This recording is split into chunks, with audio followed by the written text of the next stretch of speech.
Visuomenės svarstymai pateikti Merkurijaus rekonstrukcijos pasiūlymai. Laisvės alėjoje esantį ir jau miesto simboliu tapusi pastatą architektai siūlo visiškai perdaryti į modernų ir šiuolaikišką statinį.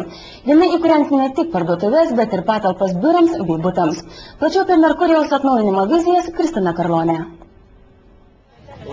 Šalia Laisvės alėjos fontano pastatyta balta palapinė šiandien traukia smalsuolių dėmesį. Jos viduje susirinkę architektai ir urbanistai diskutavo, kaip turėtų atrodyti miesto simboliu jau spėjęs tapti, tačiau pastaruoju metu ištuštėjęs Merkurijaus pastatas. Kaip parengta maketą idėjų konkurse dalyvavę architektai vienas po kito talpino savo parengtus projektinius pasiūlymus. Užduotį architektams pateikę Merkurijų valdančios bendrovės atstovai pageidavo, kad po rekonstrukcijos pastatas taptų daugiafunkciniu. Mes norėtume matyti parduotuvės, biurus ir gyvenamasias patalpas viršutiniuose aukštuose.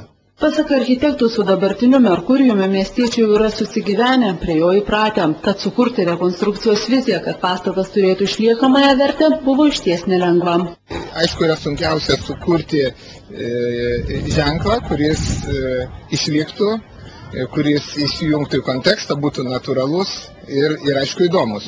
Rasti tokią pusiausvyrą realumo ir įdomumo. Architektų pateiktose siūlymuose matyti ir smetoninės, ir caro laikų architektūros bruožų, galima išvysti ir itin šiuolaikiškus ar net avangardinius projektus. Būtent dėl jų ir kilo daugiausia abejonių.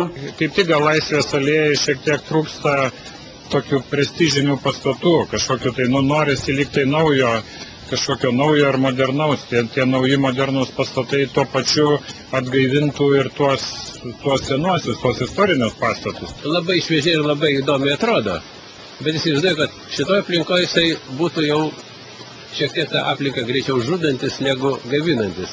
Jeigu tai būtų Amerikos mieste, kur namai būtų po keliasdešimt aukštų aplinkui, tai jis būtų nepaprastai geras ir įdomus sprendimas. Merkurijaus savininkai Kanados ir Olandijos bendrovei pastato atnaujinimą žada investuoti apie 75 milijonus litų. Pasak jų, statybos galėtų prasidėti jau kitų metų pavasarį.